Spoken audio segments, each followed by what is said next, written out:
جو دوسرا کیس ہے نور مقدم قتل کیس، یہ کہاں تک پہنچا ہے اور یہاں پہ کہاں سٹال ہوا ہے معاملہ، یہ آپ کو ہم بتاتے ہیں۔ 20 جولائی 2021 کو ظاہر جعفر نے 27 سالہ نور مقدم کو اسلام آباد کے سیکٹر F7 میں بے دردی سے قتل کیا تھا، اور اس میں قاتل ظاہر جعفر اور اس کے والدین کو نامزد کیا گیا۔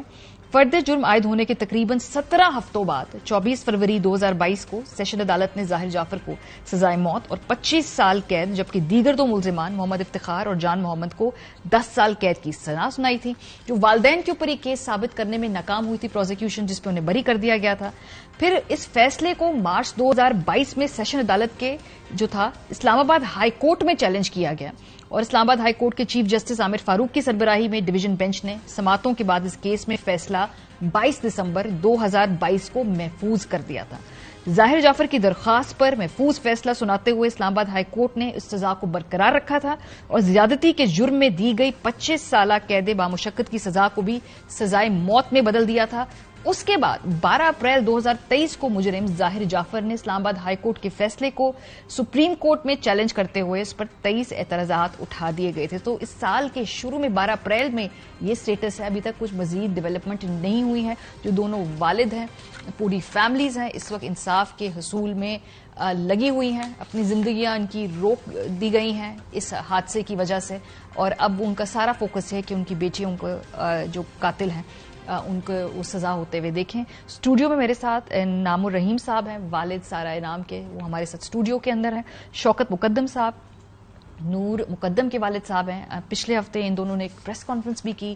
یہ نوبت کیوں آئی پریس کانفرنس کرنے کی، انہی سے پوچھتے ہیں۔ اگر میں آپ سے آغاز کروں انعام صاحب، پریس کانفرنس کیوں کرنی پڑی آپ لوگوں کو، اور آپ دونوں اکٹھے کیسے ہوئے اور پھر یہ پریس کانفرنس کیوں ہوئی؟ جی، اکٹھے تو ہم بہت پہلے سے ہو گئے تھے، کیونکہ ہمارے کیسز کی نوعیت ایک جیسی ہی ہے، اور ہم دونوں بیٹیوں کے باپ ہم ایک دوسرے کا دکھ سمجھ سکتے ہیں، اس لیے ہم نے اکٹھے ہوئے اور ہم نے وہ پریس کانفرنس اس لیے کی کہ جو جسٹس ہے وہ امید تو ہے کہ ہمیں ملے گا، مگر بہت تاخیر ہوتی جا رہی ہے۔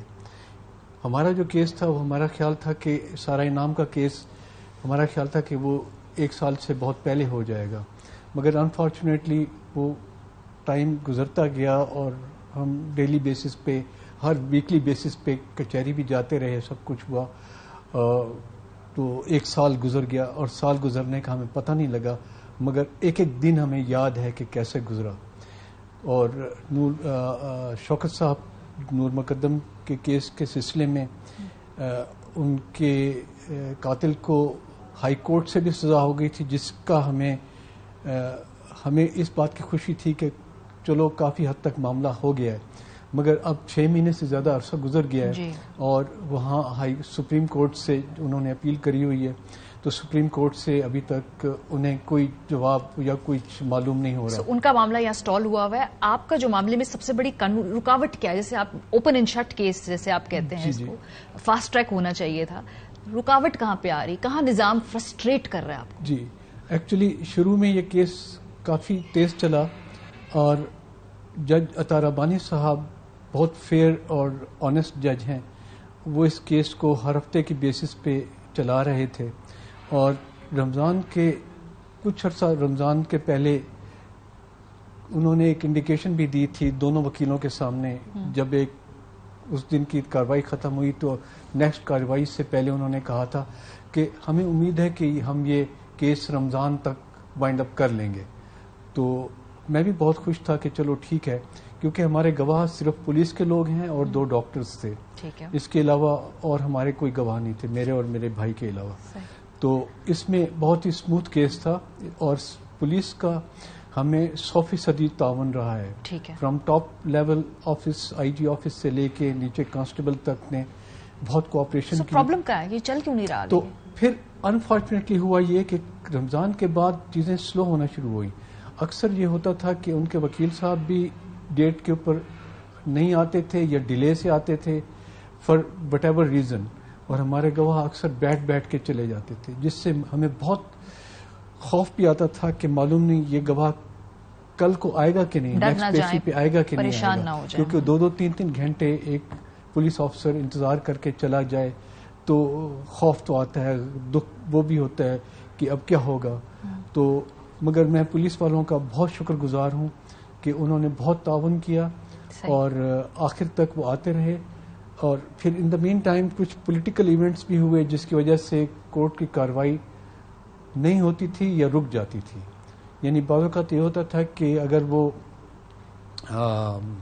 مجرم اگر پیش نہیں ہوتا تو کورٹ کی کاروائی آگے نہیں چلتی.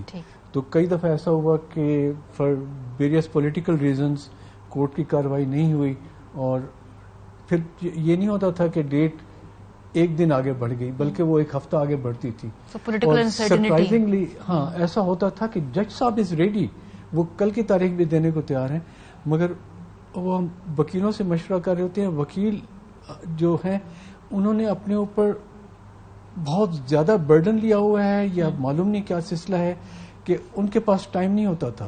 یعنی وہ فلانے دن آ سکتا ہے تو دوسرا فلانے دن نہیں آ سکتا. یہ بڑے امپورٹنٹ پوائنٹس آپ ہائی لائٹ کر رہے ہیں.